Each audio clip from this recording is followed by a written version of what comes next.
का NCERT geography social science chapter 1 संसाधन एवं विकास का क्वेश्चन आंसर बहुविकल्पीय प्रश्न पर हम लोग चर्चा करेंगे। जैसा कि हम लोग जानते हैं स्टूडेंट, आजकल जो चैप्टर इसका मैं पूर्व वीडियो में भी डाल चुके हैं कि चैप्टर का जो मुख्य बिंदु है वो पूरे चैप्टर से संबंधित मैंने वीडियो को डाल दिया हो। और अभी प्रश्न 1 में बहुविकल्पीय प्रश्न को हम लोग चर्चा करेंगे। लॉएस्क किस प्रकार का संसाधन है, यानी कि यह संसाधन है तो किस प्रकार का है। नवीकरणीय योग्य है, प्रवाह है, जैव है और नवीकरणीय योग्य। यानी कि लॉएस्क जो होता है वो अनवीकरणीय योग्य है, क्योंकि वह फिर नया से उसका निर्माण नहीं किया जा सकता है, वो धीरे धीरे विलुप्त होता जाएगा और उसमें कमी आती रहेगी। दूसरा क्वेश्चन हम लोग देखेंगे कि ज्वारीय ऊर्जा निम्नलिखित में से किस प्रकार का संसाधन है। और ज्वारीय ऊर्जा यानी कि वह ऊर्जा जो जमीन से ऊर्जा के रूप में बाहर निकलती है, यह किस प्रकार का है। तो पुनः पूर्ति योग्य, अजैव और मानवकृत अचक्रीय।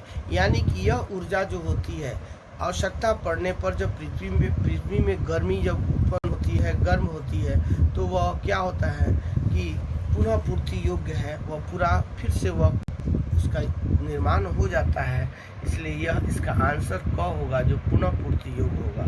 तीसरा क्वेश्चन हम लोग देखते हैं कि पंजाब में भूमि में निम्नीकरण का निम्नलिखित में से मुख्य कारण क्या है। और पंजाब की भूमि में निम्नलिखित में से मुख्य कारण क्या है। गहन खेती, अधिक सिंचाई, वनोन्मूलन, अति पशुचारण। अधिक सिंचाई के कारण वहाँ पर पंजाब में भूमि का जो मुख्य स्रोत है वो अधिक सिंचाई के कारण खेती है। और इस तरह हम लोग चौथा क्वेश्चन देखेंगे, निम्नलिखित में से किस प्रांत में सीढ़ीदार खेती की जाती है। यानी कि पंजाब, उत्तर प्रदेश के मैदान, हरियाणा और उत्तरांचल यानी जो उत्तराखंड में है, वह एक ऐसा जगह क्षेत्र है जहां हम लोग वहां पर क्या होता है, सीढ़ीदार खेती की जाती है। इनमें से किस राज्य में काली मृदा पाई जाती है। और इसमें जम्मू एंड कश्मीर, राजस्थान, गुजरात, झारखंड, यानी कि इन चारों में से गुजरात में काली मृदा पाई जाती है, जो खेती के लिए काफ़ी इम्पोर्टेंट है। निम्नलिखित प्रश्नों के उत्तर 30 शब्दों में दीजिए। यह प्रश्न है कि 3 राज्यों के नाम जहां काली मृदा पाई जाती है, इस पर मुख्य रूप से कौन सी फसल उगाई जाती है। काली मृदा निम्नलिखित राज्यों में पाई जाती है, वह है महाराष्ट्र, मध्य प्रदेश और गुजरात। यह 3 राज्य हैं जहां काली मृदा पर मुख्य रूप से कपास की फसल उगाई जाती है। और यह जो है यह काली मृदा के लिए यह जगह जो है काफ़ी महत्वपूर्ण है।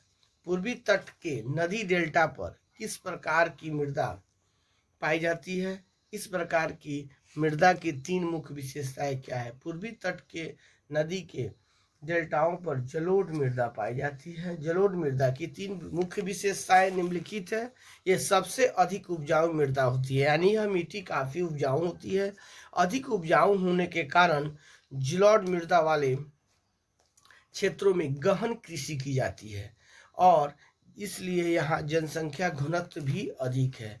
यानी कि यहाँ पर क्या है, जमीन की खेती काफ़ी उपजाऊ होती है और जलोढ़ मिट्टी मृदा होने के कारण यहाँ खेती अधिक से अधिक मात्रा में की जाती है, जो यहाँ पर अधिक जनसंख्या वाले लोग भी रहते हैं। और इस मृदा में पोटास, फास्फोरिक और चूना की अधिक मात्रा मौजूद रहती है, जो विभिन्न प्रकार के फसलों के उगाने के लिए आवश्यक है। और यह जो रासायनिक तत्व है, जो पोटास है, फास्फोरिक है, चूना है, इसमें इसकी मात्रा जो इस मिट्टी में अधिक पाई जाती है, जो विभिन्न प्रकार की फसलों को उगाने के लिए आवश्यक है। पहाड़ी क्षेत्रों में मृदा अपरदन की रोकथाम के लिए क्या कदम उठाने चाहिए। पहाड़ी क्षेत्रों में मृदा अपरदन की रोक के लिए निम्नलिखित कदम उठाने चाहिए।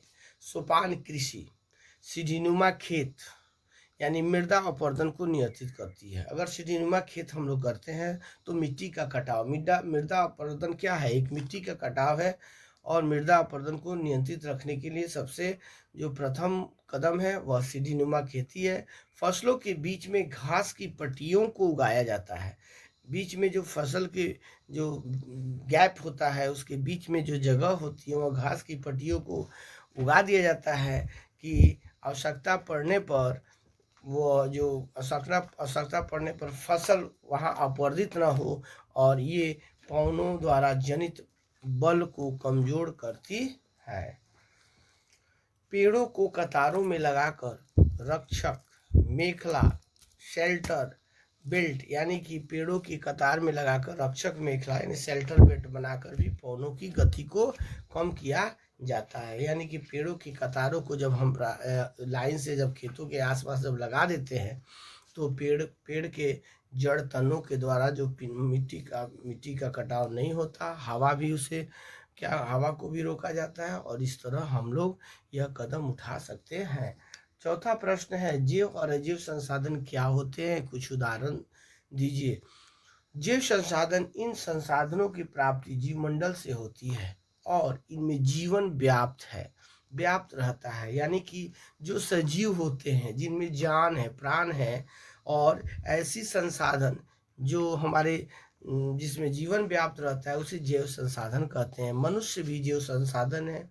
प्राणी जात जितने भी प्राणी हैं, छोटे से छोटे, बड़े से बड़े, पेड़ पौधे इत्यादि, ये सब जैव संसाधन के उदाहरण हैं। अजैव संसाधन इस प्रकार के संसाधन निर्जीव होते हैं, यानी इनमें जीवन व्याप्त नहीं रहता, और इसे हम अजैव संसाधन कहते हैं। यानी कि इसमें यह निर्जीव प्राणी होते हैं, इसमें जान प्राण नहीं होता, और इसमें यानी कि इसमें जीवन व्याप्त नहीं रहता। ये बोल नहीं सकते, चल नहीं सकते हैं। ये किसी न किसी रूप में अस्थायी रूप से कहीं ना कहीं यह व्यवस्थित होते हैं। जैसे खुदाई के फलस्वरूप हम जब खुदाई करते हैं तो धातुएं मिलती है, चट्टानें मिलती है, कुछ ऐसे तत्व मिलते हैं जो हमारे लिए काफ़ी उपयोगी होते हैं, परंतु इसमें जान नहीं होता, और ऐसे संसाधन अजैव संसाधन कहलाते हैं। निम्नलिखित प्रश्नों के उत्तर लगभग 100 शब्दों में दें और भारत में भूमि उपयोग प्रारूप का वर्णन करें, और वर्ष 1960 से 61 के अंतर्गत इस क्षेत्र में महत्वपूर्ण वृद्धि नहीं हुई, इसका क्या कारण है? और इसका कारण है कि वर्तमान में भूमि प्रारूप निम्नलिखित था, जिसमें भूमि का उपयोग प्रारूप पहले 22.55 55% भूमि था।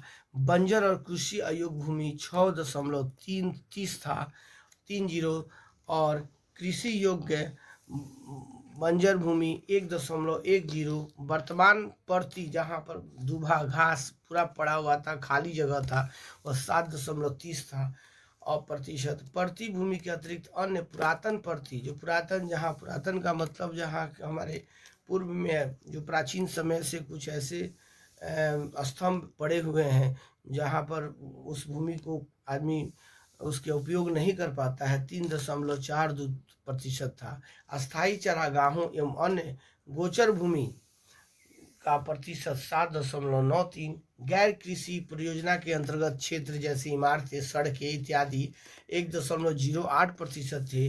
विविध वृक्षों और वृक्ष फसलों तथा उपवनों के अंतर्गत क्षेत्र 43.40, और शुद्ध निर्वल बोया गया क्षेत्र, ये सब उसके अंतर्गत आते हैं। वर्ष 1960 से 61 से वन के अंतर्गत क्षेत्र में महत्वपूर्ण वृद्धि नहीं हो पाई, और इसका मुख्य कारण बड़े पैमानों पर वनों की कटाई, यानी कि कृषि में जो वन के अंतर्गत क्षेत्रों में जो महत्वपूर्ण वृद्धि नहीं हो पाई, क्योंकि उस समय मुख्य रूप से पेड़ों की कटाई अधिक होने लगी, क्योंकि लोगों को अपना घर आवास बनाना अनिवार्य था, और इसलिए वनों का जो है थोड़ा ह्रास हुआ। प्रौद्योगिक और आर्थिक विकास के कारण संसाधनों का अधिक उपभोग कैसे हुआ? उद्योगों की स्थापना के परिणाम स्वरूप अधिक उत्पादन होता है। अगर कोई भी उद्योग का जब स्थापना होता है, बड़े बड़े फैक्ट्रियाँ लगती है, तो उसके जब फैक्ट्री के लगने से उत्पादन जो होता है कम समय में ज़्यादा होने लगता है, जिसके लिए अधिक कच्चे माल की आवश्यकता होती है। और कच्चे जब उद्योग रहेंगे तो उसमें कारीगर वर्कर भी काम करते हैं, और माल को तैयार करने के लिए कच्चे माल जो आवश्यकता होती है, आर्थिक विकास के लोगों की आय में वृद्धि होने से भी अधिक मात्रा में अधिक मात्रा में उत्पादों की जरूरत पड़ती है। इस प्रकार संसाधनों का अधिक संसाधनों का अधिक प्रयोग होता है, और यहाँ करना अति आवश्यक है। संसाधनों के अधिक उपयोग से अनवीकरणीय संसाधनों की, जैसे पेट्रोल, डीजल, गैस आदि के जल्द समाप्त होने की संभावना बन गई।